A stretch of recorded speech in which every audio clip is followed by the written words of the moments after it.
Assalamualaikum warahmatullahi wabarakatuh. Sampurasun, kumaha daramang, alhamdulillah. Jumpa lagi dengan acara, serial diskusi Pilkada 2024, bertajuk Mencari Pemimpin Pilihan Rakyat, yang digagas oleh Kang Sony Ketua Jaringan Media Cyber Indonesia, JMSI, Jawa Barat. Tidak ketinggalan Kang Dadan Hendaya sebagai Sekjen JMSI Jabar. Kali ini diskusi menghadirkan Kang Ono Surono sebagai kandidat bakal calon gubernur Jawa Barat pada Pilkada 2024 bertempat di Sekretariat JMSI Jawa Barat Jalan Mas Kumambang nomor 39 Bandung, Sabtu, 3 Agustus 2024. Mari kita simak diskusi tayangan video streaming yang kami sajikan. Terima kasih kepada teman-teman media yang antusias dan selalu antusias mengikuti acara diskusi publik ini mencari pemimpin pilihan rakyat. Saya yakin acara ini seperti yang saudara-saudara tahu acara yang istimewa karena membahas masa depan Jawa Barat, mencari pemimpin pilihan rakyat, dihadiri oleh kandidat gubernur yang istimewa juga, dihadiri oleh para panelis yang istimewa dan teman-teman orang wartawan yang sangat concern dengan pembangunan demokrasi di Indonesia. Tidak perlu berpanjang lebar. Setelah hadir calon gubernur Pak Ono di sini, kita akan silakan kembali. Mungkin urusan acaranya nanti pertama Pak Ono menyampaikan ide dan gagasan Pak Ono untuk Jawa Barat seperti apa selama 15 menit. Ide dan gagasan itu kemudian dibedahlah sama Kang Firman Madan, Kang Dadan. Selanjutnya teman-teman wartawan juga tentu sudah menyimpan banyak pertanyaan. Nanti akan dikasih kesempatan juga dalam satu sesi pertanyaan, dan jika kurang dan Pak Ono masih punya waktu, kita bisa ngobrol-ngobrol lebih bebas, lebih dekat lagi untuk mengenal lebih banyak tentang Pak Ono. Baik, supaya tidak banyak lebar, kami persilakan Pak Ono untuk mulai memaparkan ide dan gagasan. Assalamualaikum warahmatullahi wabarakatuh. Sampurasun. Alhamdulillah, alhamdulillah, alhamdulillah, saya hormati saudara moderator yang sangat antusias, Kang Sony, yang saya hormati Pak Mamat, Pak Firman, dan terima kasih kawan-kawan sekalian para media yang sudah hadir pada sore hari ini. Terima kasih atas undangannya dalam diskusi mencari pemimpin pilihan rakyat. Pada hari ini yang tentunya mudah-mudahan kita semua selalu sehat walafiat. Oke, kawan-kawan sekalian, terima kasih sekali lagi atas kehadirannya. Bahkan Gubernur Ono Surono lahir di Jawa. Masih bagian Jawa Barat, bukan Jawa Tengah, apalagi Jawa Timur. Namanya saya Pak Eko, dari asli Jawa Barat. Sebelum tadi disampaikan sebagai salah satu kandidat bakal calon gubernur Jawa Barat. Dalam diskusi ini, Kang Ono Surono, sebagai anggota Komisi 4 DPR RI merasa prihatin, Provinsi Jawa Barat, dengan jumlah penduduk terbanyak di seluruh provinsi di Indonesia, sekaligus penyangga kota megapolitan Jakarta ini, memiliki segudang persoalan. Kita masih ada 18 kabupaten kota dengan penduduk kemiskinan tinggi atau ekstrim. Artinya, masih ada satu keluarga yang pendapatannya tak lebih dari 1,4 juta rupiah per bulan. Lalu pengangguran yang jumlahnya 2 juta orang, yang sebagian besar adalah angkatan kerja, ucap Kang Ono. Masyarakat Perikanan Nusantara, yaitu organisasi konfederasi dari 7 organisasi perikanan di tingkat nasional.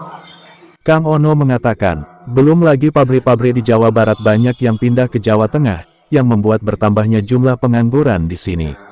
Lalu dari sudut pelayanan kesehatan, dari 27 kabupaten kota, rumah sakit yang representatif yang mampu obati penyakit berat baru di Bandung, yakni RSHS. Sementara itu, Jawa Barat juga punya masalah dengan sikap intoleran. Kita masih cukup tinggi angka intoleransinya, berupa penutupan tempat ibadah.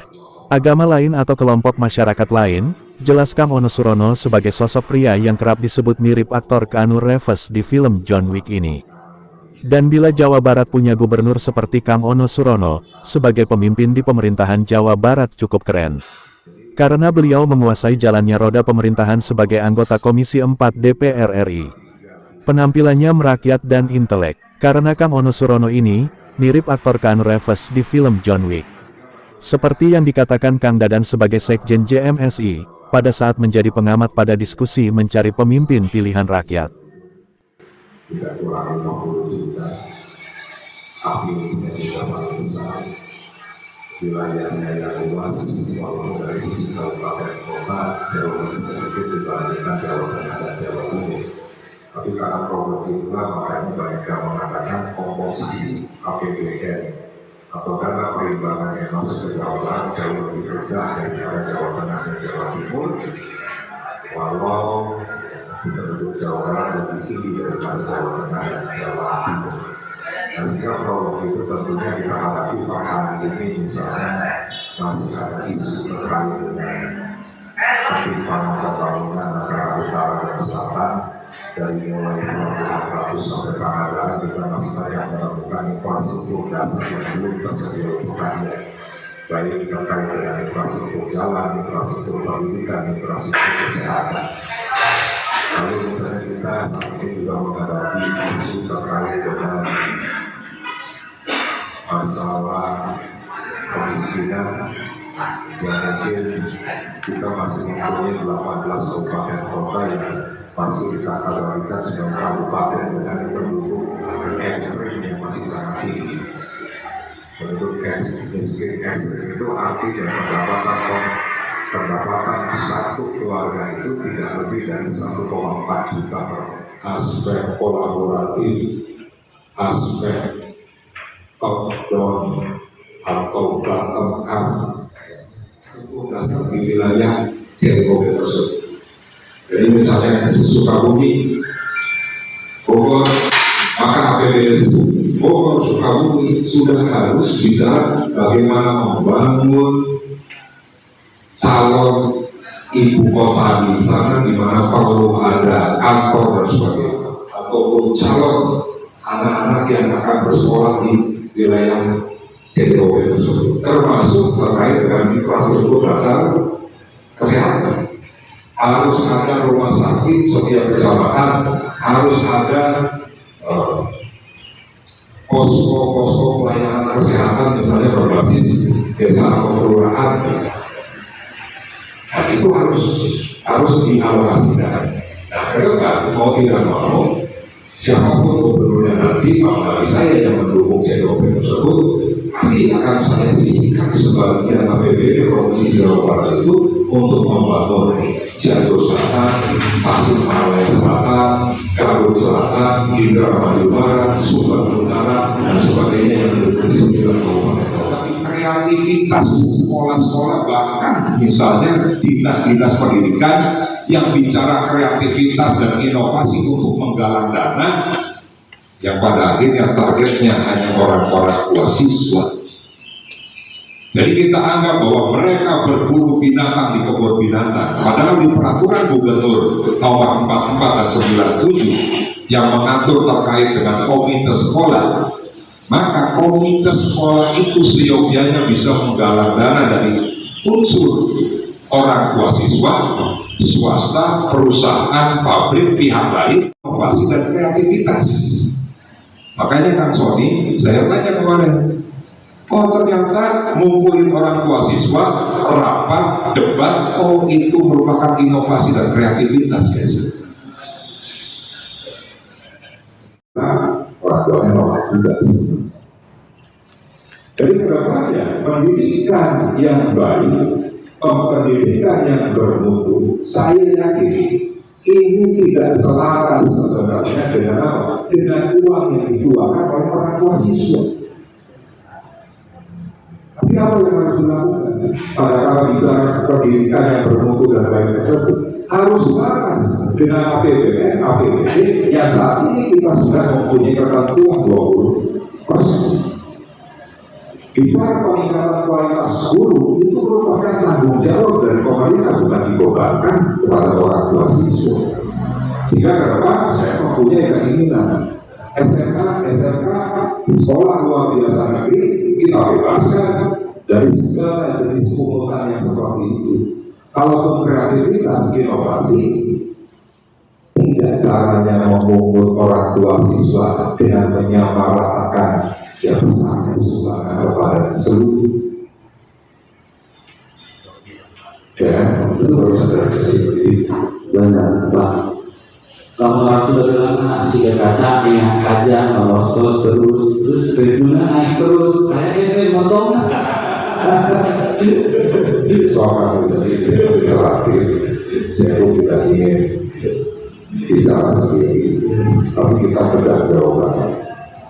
Kita bedah jawaban, jadi kalau sesi usul ada yang tanya, kita respon, dan kita juga respon, sehingga enak diskusinya. Tapi kalau ini pembicara sekarang, orang tidak harusnya. Jadi susah motongnya. Oke lah, tapi walaupun gimana supaya acara diskusi ini bisa mengakomodasi semua yang ada di sini. Kalau kita potong dulu kedua poin itu aja dulu ya, Tono. Mungkin nanti kita sambung lagi. Kita kasih kesempatan dulu lah kepada penulis Pak Firman Mana dan Kang Dadang untuk membedah. Assalamualaikum warahmatullahi wabarakatuh. Kalau akhirnya berkesempatan untuk bertemu langsung dengan Kang atau Mas atau Pak Ros, banyak sekali curhat. Kalau kawan-kawan lihat di media sosial dan sebenarnya aslinya memang Mas Olo ini pasaran bisa wajahnya. Kadang-kadang mirip Keanu Reeves di film-film ini, kadang-kadang mirip aktor di Harry Potter, ada juga penyanyi di Lalu Indrajaya, atau bisa juga gambarnya Nirvana, Hero. Wajahnya benar-benar pasaran. Jadi untuk agak gampang sekali mengenali Mango ataupun Irwan Mas Olo yang ada di berbagai pelosok, bisa berbagai gelar. Dan luar biasa, alhamdulillah kita kehadiran Mas Olo di Sekretariat Jaringan Media Center Indonesia. Ada beberapa poin, walaupun yang satu hal yang agak cukup mengganggu dari paparan barusan sedikit soal obesitas masyarakat 2021 tentang percepatan kawasan Rebana dengan Jawa Selatan. Jadi saya pikir di redaksi yang sudah disampaikan ada ide-ide baru gitu, karena ini kan juga sebetulnya kalau kita kembali ke 5 tahun yang lalu. Assalamualaikum Pak Mas Rono. Saya kena prank Pak. Jujur saya kena prank. Baru sekarang saya dengar Ono banyak cerita luar biasa Ono. Saya tanya dari spanduk dan lewat-lewat yang cara. Kemarin mau wawancara ke Bapak, pada saat ada Kementerian Hukum dan HAM di Pekasan Dosa, nggak sangat detail Pak. Cuman saya ingin sekarang bertanya ke Pak langsung dengan singkat tentang masalah perikanan Pak. Ikan yang ada di Jawa Barat ini memang sangat mudah sekali dan sangat persoalan ikan ini yang memang saya ingin tahu lebih detailnya, karena pernah saya juga ada teman yang memang sangat miris dengan persoalan perdagangan ikan, hasil ikan banyak di Jawa Barat tapi di pasaran itu tidak ada. Nah ini apa permainan apa? Saya juga nggak tahu, mungkin orang yang memang pengalaman di Koperasi Perikanan Indonesia ataupun yang di kawasan-kawasan depannya ini cukup sudah paham sekali. Itu Pak, terima kasih. Assalamualaikum warahmatullahi wabarakatuh. Suarana.com. Nah, apa melihat dari pemaparan pengomong kan sangat bagus dan saya pikir mungkin agak berbeda dengan yang lainnya. Cuma saya menyoroti satu program Bapak di mana mengatakan bahwa banyak pabrik-pabrik yang berpindah. Mungkin yang saya tahu, saya sempat tinggal di Karawang, Pak. Di Karawang, dan mungkin juga sekarang saya di Padang. Bahwa permasalahan yang muncul di kawasan pabrik itu, punten ya, kalau saya perhatikan memang adalah salah satunya adalah sikap dari para LSM, ya, di mana LSM ini banyak melakukan apa istilahnya tanda kutip kalau bahasa vulgarnya itu pemalakan kepada pabrik, bla bla bla, dan tidak akhirnya pabrik pun akhirnya hengkang dari tempat situ karena apa? Banyak pengeluaran yang mungkin tidak sebetulnya harus keluarkan. Nah, bagaimana sikap Bapak seandainya gubernur menyikapi permasalahan LSM yang seperti itu, Pak? Karena itu jelas betul-betul merusak produk keuangan pabrik yang saya tahu. Oke, sekian. Terima kasih. Assalamualaikum warahmatullahi wabarakatuh. Apakah potensi itu sudah tergali? Untuk utara sudah. Laut Jawa Barat bagian utara itu boleh dikatakan itu laut yang sumber daya perikanannya sudah dikategorikan overfishing, penangkapan yang berlebihan.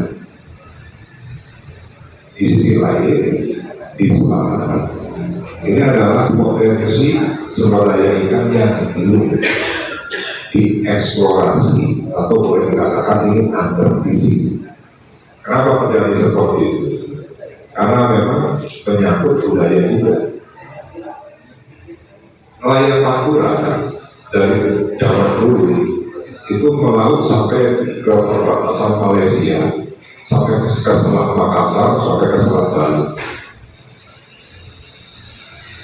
Bisa memakan waktu 3 bulan. Jalan dulu masih belum pakai mesin, pakai layar.